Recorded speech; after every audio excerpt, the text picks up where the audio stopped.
Hi there.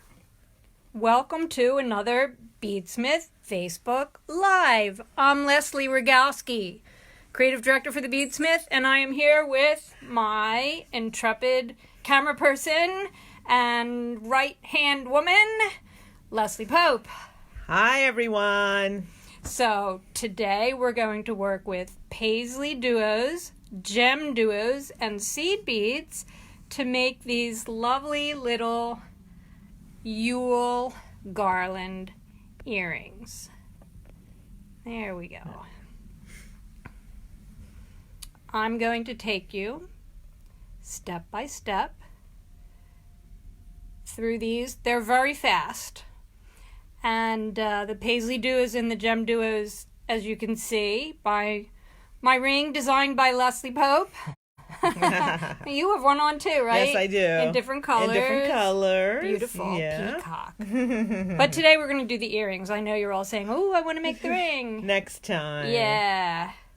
So let me show you how this is done. We have already the tutorial and everything ready for you to go on our exclusive page. There we go. So we have nice full color illustrations. You can find this tutorial for the earrings from your favorite BeadSmith reseller. And if you're a customer already, it's on our exclusive patterns website, ready for you to make for the holidays. Woohoo! Woohoo is right. We've got a few different colors here. I wanted to show you how different they really look when you change the colors. I had to go with a kind of poinsettia thing for Christmas, but here's solstice or Hanukkah or New Year's Eve, something very festive, black tie affair. And yes, bracelets too. The earrings actually came from a section of the bracelet. You know that we like to do that. And guess what? The bracelet pattern is available in our exclusive library too. But let's get to the earrings. What do you say? Okay. So, we have Paisley duos, gem duos in two colors. I have a nice matte emerald here and a backlit. Love the backlit. This is Utopia. Then I have a lot of seed beads. I have a size 11, a size 15, two colors of size 8s. You will also need, of course, a needle and thread. And for one pair of earrings, you'll need two little closed jump rings, because that's what's going to secure where your ear wire goes at the top. Plus the ear wires, although we didn't bring any in, did we? No, plus the ear wires. Plus the ear you know wires, what? They were on my other bead mat. The best laid plans. Hi, Rita. Yeah, right. We got people chiming in. Hi. All right, so in my earring, I'm going to start with 4 size 8s in this beautiful silver-lined ruby. I cannot get this to scan out. I know. It's because our hands are cold. Okay, could be. All right, so I'm just pulling the 4 down to have a little bit of a tail. And I'm going to sew through them again. This just helps to secure that first circle. It's kind of a right angle weave unit, actually. Then I'm going to knot my tail to my working thread. Just a little hitch. Make sure that your knot stays in the right position between the beads and doesn't get caught on other beads. I know there's only 4 beads, but you'd be surprised because it'll pull it out of the way. All right. So you can see what I have right there. Now, when you have a circle, knotted circle, you never want to start stitching right from the knot because it'll just pull that. So I'm going to sew through a couple beads away from the knot. And it doesn't matter, 1, 2, 3. So I'm ready to go. Now I'm going to pick up a Paisley duo through the wide convex end. Now here's some lingo for you. The Paisley duos have a wide end and a tip end. They also have a concave side and a convex side. So concave caves in and convex sticks out. So in the tutorial, it will be referred to as convex wide or concave wide, or convex tip and concave tip. Got that? Okay. So I'm going to start with, thanks Les. Yeah, it won't come in. Won't come in any closer. No, I tried. Oh boy. There we go. All right, let's put that in the center here. Okay.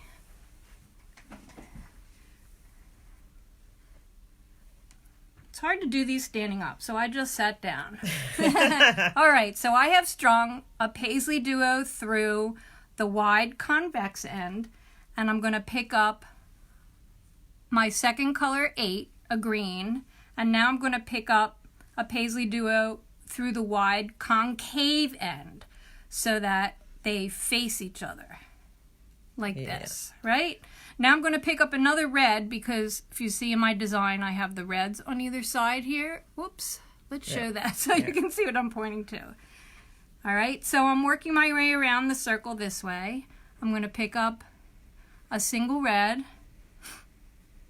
and a Paisley duo through the wide convex end. If they cooperate. I flipped them away. And What did we forget? We forgot to mention, check all of your 2-hole beads to make sure your holes are open before you start stitching. Oh, good. Good to remember that. Yeah. All right. Now I'm going to go through the wide concave end. And I'm bringing this around. I want you to be able to see this. My thread is coming out of this size 8 this way. So I'm going to make my ring around this way. And I don't have to pick up another red. I'm going to go through the one in the unit of 4 that I just sewed. So there you have your little basic shape. And I'm going to go through that again to come out the red on the other side and make another unit of 4. Right now it looks like little, angel wings? Yeah, they look like wings, right? Okay, am I still on the camera there? I'm going to move you a little closer. There you go. That'll help you a bit. All right. You have to reach so far. All right, that's good. So you're going to go around. Don't be alarmed. The beads flip around until you get them sewn, so don't think you screwed up. Just flip that right back out. And I'm coming out the size 8 red. Now I'm going to make, and I'm pulling snug, I'm going to pick up 3 size 8 reds.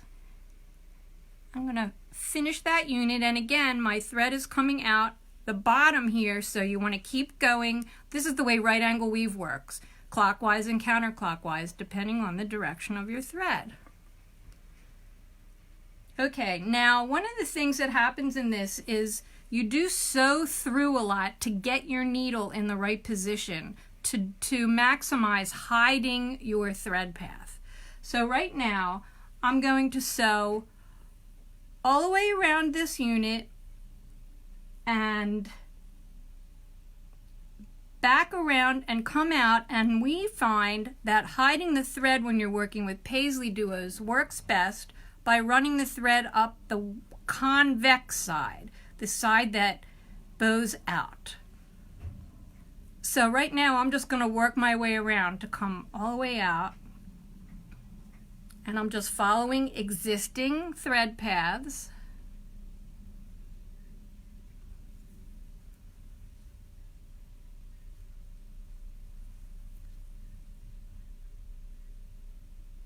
I'm going in, so I came all the way around that unit. Now I'm going to sew back through the Paisley duo and the size 8 and the next Paisley duo.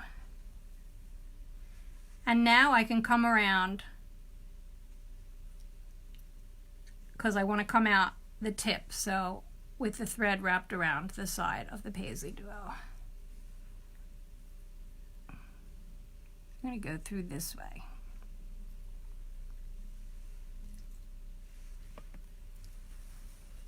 Now we're at a point where we get to add the gem duos. Now the gem duos are separated from each other and the paisley duos with 15s.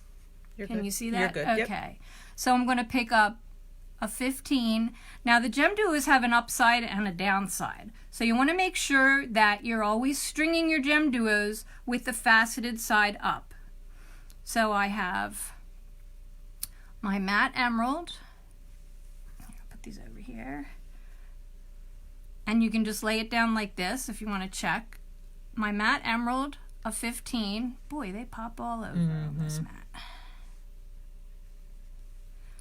Just so you know, the office where we're doing our filming is freezing cold today. So by the end of this, we'll be talking like this. Okay. Now there's that beautiful backlit. Look how the shine of that plays off the matte emerald of the gem duo and this beautiful suede looking finish of the polychrome green paisley duos. So 15 gem duo color A, 15 gem duo color B, 15 another gem duo color A, and I'll pull that down, and then a 15. And I'm going to sew through the concave tip of the next paisley duo. There you go. All right. So you can see it already forming, right? All right. Now I'm going to start filling in the outline here, and this is a process again that was designed for the least amount of thread to be showing and to be coming out with your position, with your needle in the right position. So I'm going to pick up 2 11s first. Yes, Marsha, they are very pretty. Marsha Neal said they're very Hi, pretty. Marsha. So I'm coming out the tip convex end, and now I'm going to come up around the outer 3 beads of this unit. And you want to make sure that you're coming from the inside out. It's very important to follow the thread path that's shown in the illustration. So I'm going to pick up 2 and put it there. I'm going to go through the outermost one, the innermost one. Now I'm going from the outside in, picking up 2 11s, and going through the tip. So that side's completed. I'm going to repeat what I just did around. A 15, a gem duo. Now I want to show you something. I just strung it and I put it down. I want to make sure that it's face up. You can see the faceted side is face up. So if you need to work laying down on the table, that really helps me a lot. Gem duo color B, 15, gem duo color A, another 15. Whoops. And jumping beans through the concave tip of the next paisley duo. Still in the field there? Yep. Yeah. Yeah. Okay. I'm becoming a better camera person. You are. All right. Now I'm going to... Now you're out of frame. Okay. There you go. Can you see that? I mean, you can really see it happening. Now, at any time now, you can thread your tail on another needle and weave it in. I'm going to just keep going and keep that out of sight. 2 11s, because we're going to finish up the other side. Remember, you're going to come from the inside out, around the outer beads of that unit, coming back in this way, through the third of that bead unit, and 2 more 11s. 1, 2. Now I'm going to sew in. I want to come out of my beadwork over here from this set of 2 11s. So I'm now going to follow existing thread paths all the way around. First I'm going to sew my 2 beads in. Like that. Now I've already sewn through the 15, the gem duo. I'm going to sew through the 15 gem duo 15 gem duo 15 through the Paisley duo, through these two, around these 3 8s, the red ones, and exit here because I want to bring up the line of 11s. So when you make a design that from someone who they have spent a lot of time figuring this stuff out, it may look like a simple design, and I think that's really the trick that comes with experience if you're a pattern designer. You know that you have to do things over and over and over, trying the best ways to engineer stuff. So this is really, once you make one, you'll say, oh yeah, that's really easy. And you'll be able to do them in a lot of colors like we did. So you can see I'm just following the thread path, going through the 11s, the 3 outer red beads of the side. Don't be afraid to return the piece in your hands to get access to the beads to be in the right direction. Sometimes the shiny beads, it's hard to see. There you go. All right, now I'm out where I wanted my needle to be repositioned through these 2 gold 11s.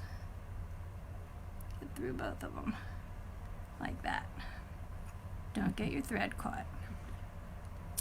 Okay, now if you look at the actual earring, this is where I'm coming out, right here. We're going to string more golds, go through the gem duo, and then I'm going to show you how to attach the closed ring so you can attach your ear wire.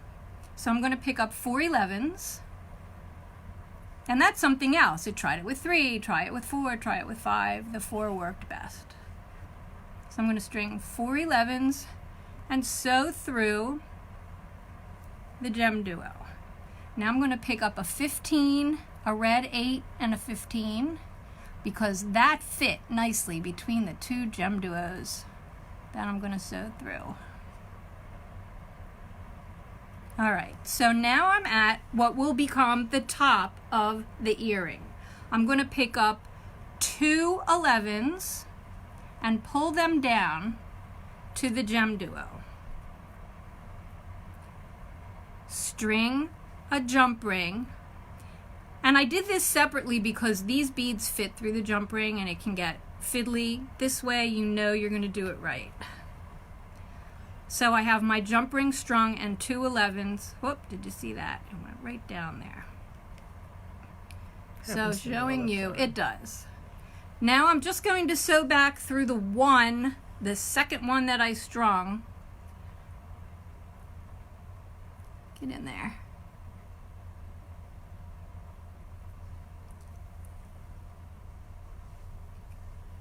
So you can see that, and to pull it snug, you're going to hold that jump ring and pull on your thread, and it's going to tug it nice and tight.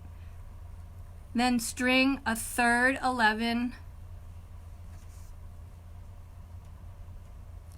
and I want you to look at the direction here. The thread came through the gem duo, and I did the little thing with the 2 11s and the jump ring.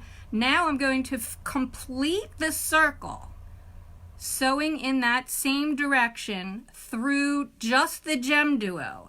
And what happens is it makes a nice little kind of a peacoat top with the 3 11s and your jump ring. Now I'm ready to add the 15 and another red 8 and a 15 and go through the next gem duo. So there's the top of the earring. Pretty easy, right? Here's the illustration.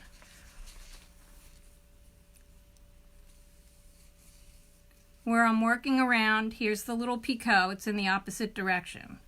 But can you see? There we go. Yep. So you can see that, and these are big. You can see by the scale on my hand. So you'll be able to follow this. And it's already up in our exclusive library. Woohoo! Thanks to Maria and Charlotte, who are our graphics divas. All right, 4 11s. This is a very symmetrical design. And those of you that know me know that I do that. Everything has to be balanced. Now I'm going to go in the 2 beads on the other side, the 2 gold, with those 4s. Look at that. Around the outside, red 11s.